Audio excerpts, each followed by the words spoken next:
AITA for not preparing my pregnant wife food. My wife is 5 months pregnant and has started to feel hungry a lot. She is recovering from vomiting constantly, and now it's just once a week or two. We both work from home. I try to do the majority of household chores. Though it's a small apartment with no kids, it's not really much work. And we typically just have milk and bread for breakfast, which I bring to her bed. She helps with cooking whenever she is feeling good, and very lately she has started to cook more than me. Otherwise, I cook the dinner with often some assistance from her like cutting onions, etc. We save the dinner for lunch the next day. It's good to go most of the time. The problem is that my wife keeps complaining to me that she is hungry and I haven't fed her. I do offer snacks like bananas, fruits, and nuts, but she says she is looking for some real food because she is really hungry. When I ask her what you want me to make, she often doesn't have an answer and tells me she doesn't know but is hungry. If I offer to make something, say, soup or boiled potatoes, she shoots it down for one reason or another. This gets me visibly frustrated. Today, she agreed to a serving of watermelon, which I cut and served. While cutting it, I asked her to tell me what she wants to eat because she will start complaining while she is hungry, and I can't immediately have something ready to eat because it takes preparation.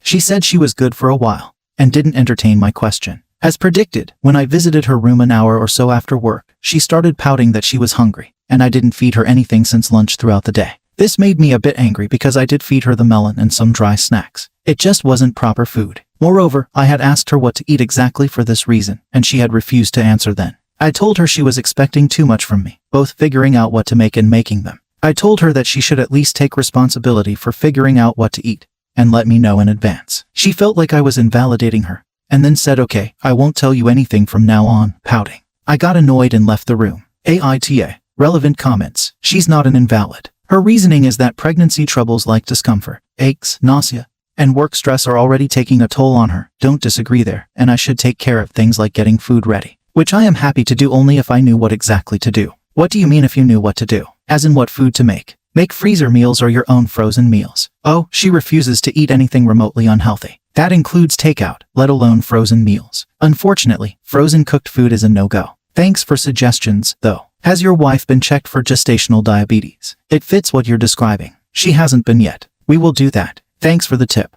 Because it sounds like neither of you is eating real food. Dinner with rice, veggies, lentils, and meat. Same thing for lunch the next day. Fruits and dry fruits, milk, bread, cereal for breakfast, or sometimes eggs. Is this not good? We both have pretty small appetites. Well, at least they used to be. OOP responds to a downvoted comment asking why he posted in the first place with something so silly. I am glad to have made the post. It was an outlet for my frustrations, which helped me calm down. I also learned that our diet is likely inadequate, so I had a conversation with my wife regarding that. I get to learn from different perspectives, which is also a good thing. I now have motivation to make some meals unasked and see how it goes. All in all, making this post was really useful. I agree that it's not a big conflict that often gets posted, but it is still a conflict where I am unsure if I am doing anything wrong. Nevertheless, I am glad to have posted and thankful for all the responses.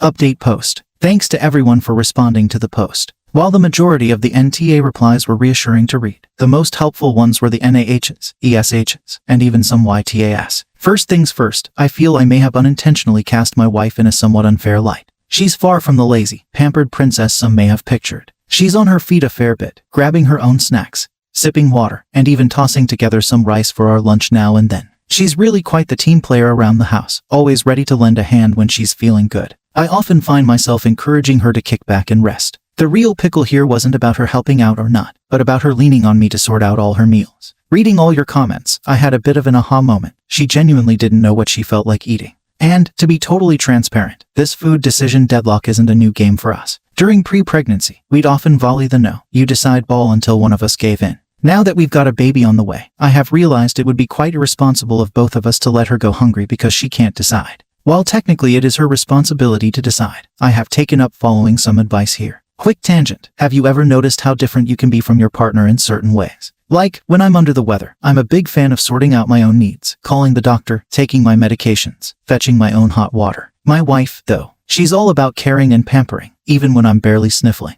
It's taken me a bit of time to get used to her high-level pampering expectations, but I'm getting there. So, following some solid advice from this community, I snagged Real Food for Pregnancy, The Science and Wisdom of Optimal Prenatal Nutrition, and it's been quite an eye-opener. I've shared the need-to-know parts with my wife, since reading makes her a tad nervous at the moment. We've come to realize we've been pretty off track with our nutrition. I told her we needed to increase our protein consumption and shared my plans to buy more meat and fish. I also started following the advice of just giving her food without asking what she wants. It actually works. Overall, I think this is making her feel that I care about her diet, and our relationship has improved. I also feel pretty good about our diet now. In a nutshell, we're making progress. She seems more at ease with our meal situation, and I'm feeling pretty good about getting our nutrition on track. Thank you for watching the video. If you enjoy listening to these kinds of stories, we've got more in store for you. Simply subscribe to our channel, hit the like button, and share it with your friends.